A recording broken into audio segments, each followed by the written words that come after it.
नमस्कार दोस्तों, मैं वर्षा आप सभी का सुनो कहानी चैनल में स्वागत करती हूँ। दोस्तों, आज के इस वीडियो में मैं आपको गणगौर की व्रत कथा, उसकी पूजन विधि, उसके पूजन में प्रयोग आने वाली सामग्री और उसके महात्म्य को सुनाने जा रही हूँ। सर्वप्रथम मंगलाचरण करेंगे।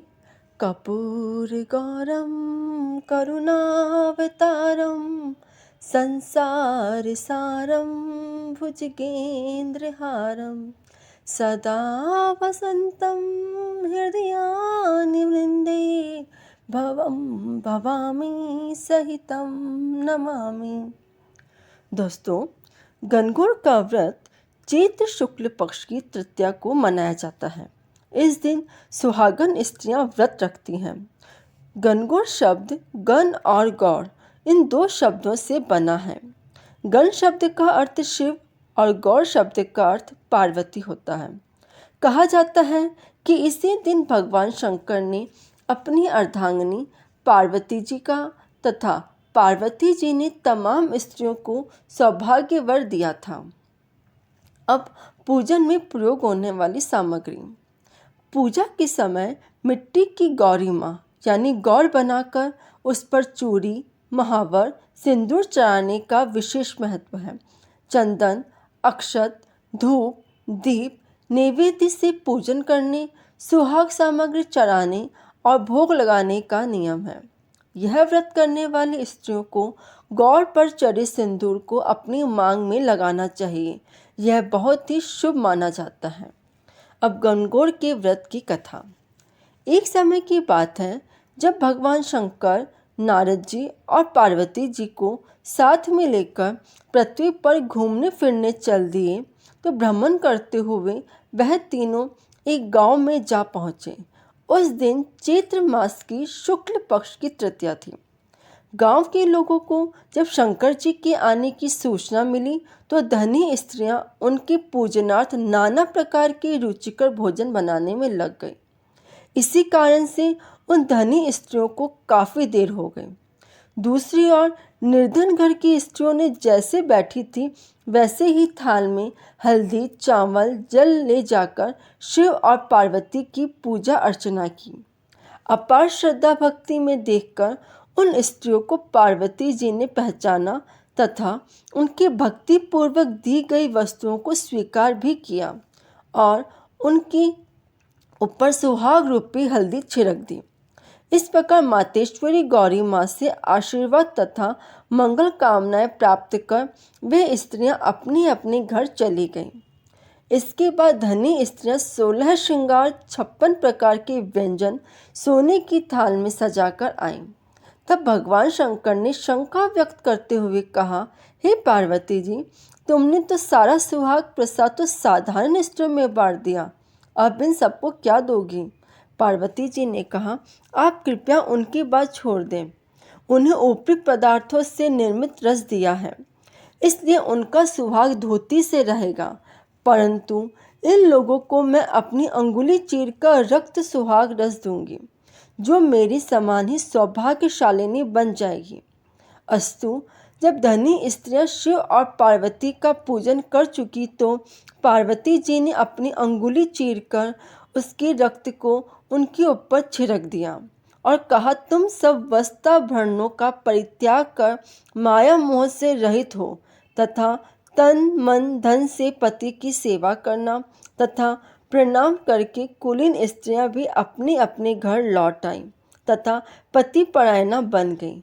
छिड़का खून जिसके ऊपर जैसा पड़ा था उसने वैसा ही सौभाग्य प्राप्त किया। इसके पश्चात पार्वती जी ने पति की आज्ञा से नदी में जाकर स्नान किया, बालू का महादेव बनाकर पूजन किया, भोग लगाया, प्रदक्षिणा करके 2 कणों का प्रसाद खाकर पार्वती जी ने मस्तक पर टीका लगाया।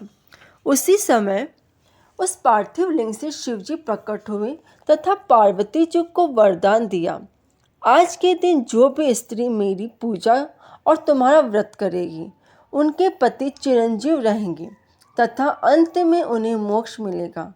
भगवान शिव यह वरदान देकर अंतर्ध्यान हो गए।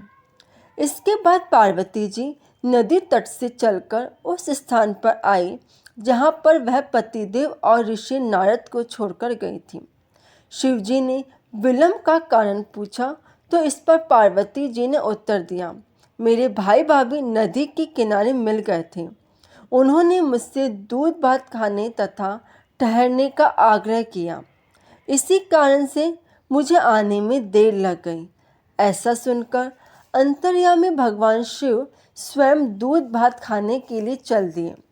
पार्वती जी ने जब यह जाना कि अब तो पोल खुल जाएगी, तब वह अधीर होकर पति से प्रार्थना करती हुई शंकर जी के पीछे पीछे चल पड़ी।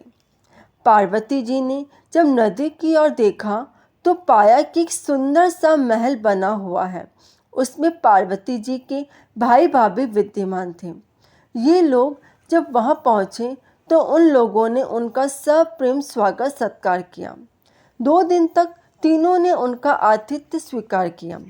तीसरे दिन सुबह पार्वती जी के द्वारा चलने के आग्रह को ठुकरा दिया। इससे देवी काफ़ी नाराज हुई और अकेली ही चल पड़ी। मजबूर होकर महादेव जी को उनका अनुसरण करना पड़ा। नारद भी साथ में थे। तीनों व्यक्ति चलते चलते काफ़ी दूर निकल आए। शाम होने पर शिवजी ने बहाना बनाया कि मैं तो तुम्हारे मायके में अपनी माला ही भूल आया। इस पर पार्वती माला लाने को तैयार हुई, किंतु शिवजी की आज्ञा से न जा सकी। नारद जी वहां गए। वह जाकर देखते हैं कि न तो वहां पर कोई महल है और न ही पार्वती जी की भाई भाभी। वहां किसी भी चीज का कोई नामो निशान नहीं है और न ही कहीं पर माला दिखाई पड़ रही है, बल्कि घोर अंधकार में नरसंहार हिंसक पशु विचरण कर रहे हैं। इस अंधकारपूर्ण भयावह वातावरण को देखकर नारद जी बहुत ही चकित हुए। अचानक बिजली चमकने की चमक से वृक्ष पर टंगी हुई माला नारद जी को दिखाई पड़ी। वह भयभीत होकर जल्दी ही शिवजी के पास पहुँचे और उन्हें सारा वृत्तांत कह सुनाया। इस प्रसंग को सुनकर हंसते हुए शिव ने नारद से उसका आदि मूल कारण बताया। हे मुनि, आपने जो कुछ भी दृश्य देखा वह सब पार्वती की अनोखी माया का प्रतिफल है। वह अपने पार्थिव पूजन की बात को आपसे गुप्त रखना चाहती थी, इसलिए उन्होंने झूठा बहाना बनाया था। फिर उस असत्य को सत्य करने के लिए उन्होंने अपनी पतिव्रत धर्म की शक्ति से झूठे महल की रचना की। अपितु सच्चाई को उभारने के लिए ही मैंने माला लाने के लिए तुम्हें दोबारा उस स्थान पर भेजा था। ऐसा जानकर महर्षि नारद ने माता पार्वती के पार्थिव व्रत प्रभाव से उत्पन्न घटना की मुक्त कंठ से प्रशंसा की।